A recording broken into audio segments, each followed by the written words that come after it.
It's the 9th of November 2024 and we did another firing a couple of days ago.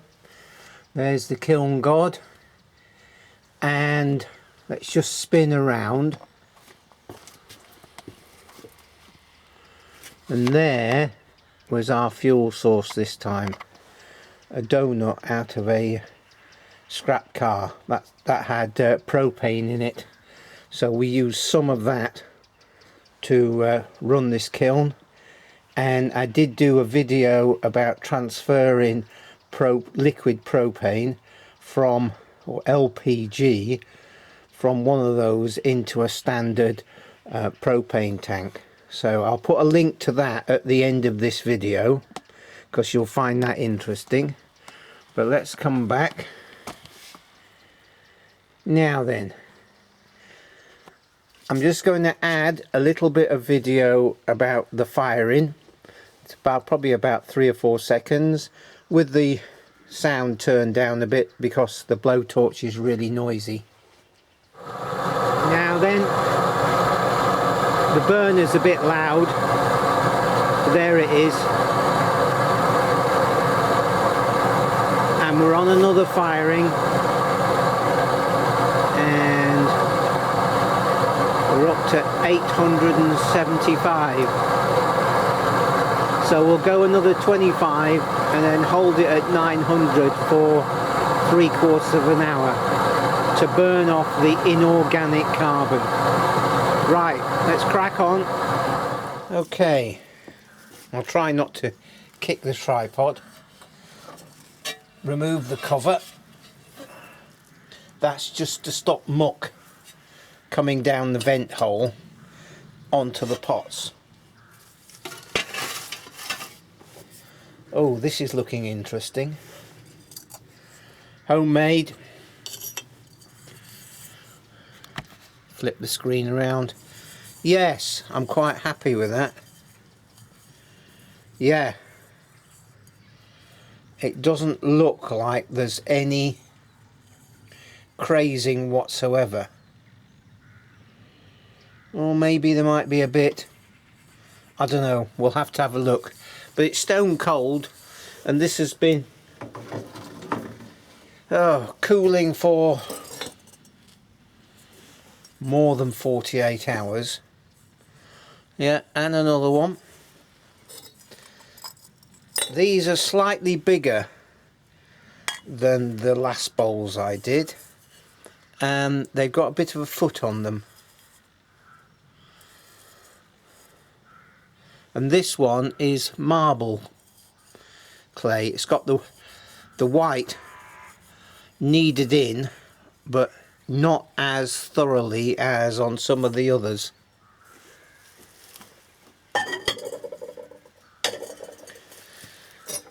Okay, and another one, slightly different shape. Let me get you the shape on, there you go. Yeah. Very slight marbling in that.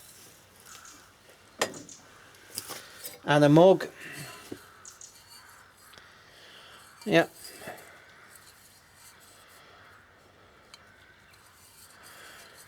I don't know whether you can see that just there. That's a very old stamp that I found from years ago. Maybe 50 years old. Quite happy with that one. Right. Get rid of some of these upstands. More of them.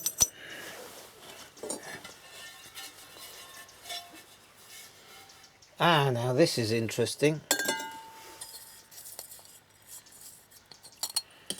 Yeah. Slightly bigger bowl.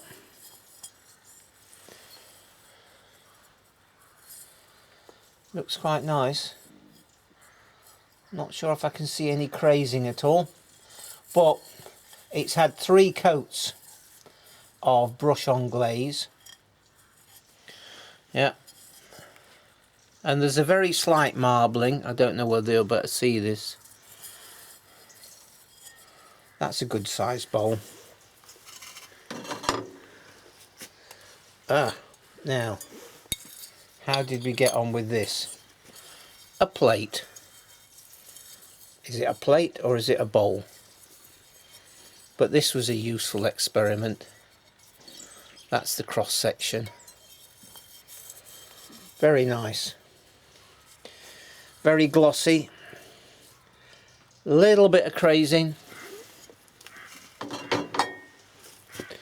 Now, an interesting thing that I did with this one. Here's another one with a little bit of marbling.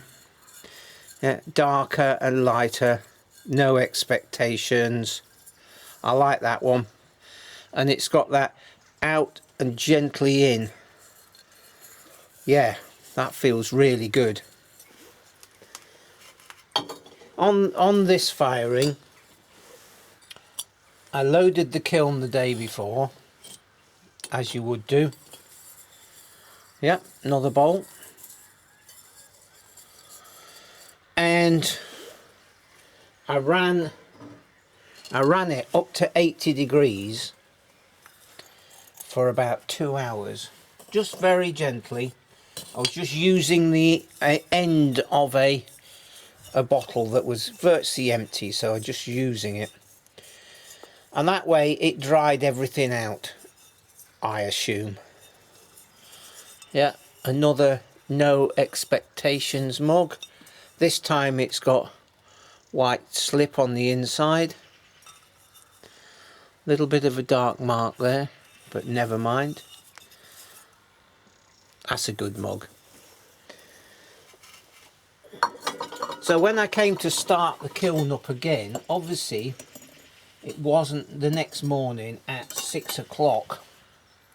It wasn't totally stone cold. So it did warm up a bit easier. And also, I knew that everything was nice and dry. These look very glossy. No expectations. Bit of crazing.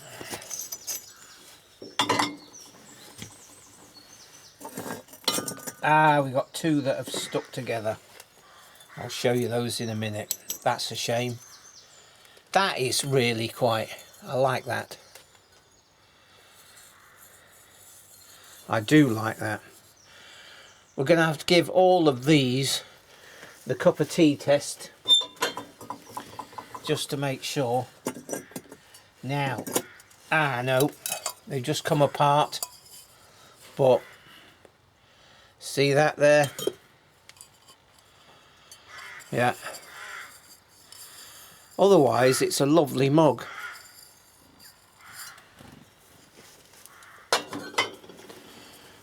And there's the other bit. Yeah.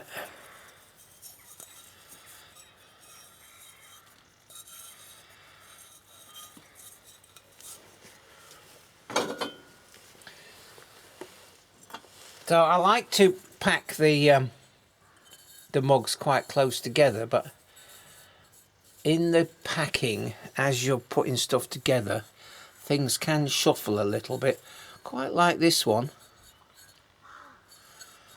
Even like that, where it's smudged a bit. Quite like that. Yeah. Nice shape. Good size.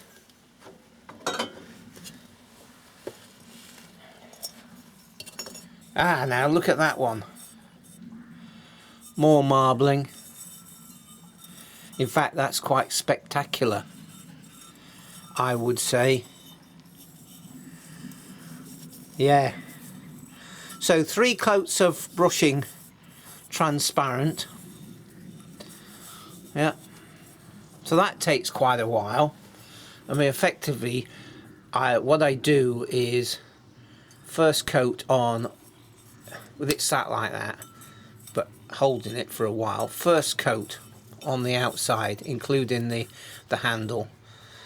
Then leave it for, I might leave it till the next day, but leave it 3 or 4 hours, then another coat, and it's quite fiddly, yeah, and then leave it again, and 3 or 4 hours or the next day, and then another coat, yeah. And of course each coat you also do the bottom, right, so you're effectively sitting it like that, yeah, all the way around there and the bottom, all the way around there and the bottom, all the way around there and the bottom. Okay, then when it's nice and dry, turn it out, turn it over, and you've got 3 coats on the inside with a few hours between each one. So it's quite a fag, but because we are single firing and earthenware, you know, the single firing, you've got to be careful if you're using a dipping glaze, because the pot doesn't need to be totally dry. It wants to be just over leather hard when you start applying the glazes.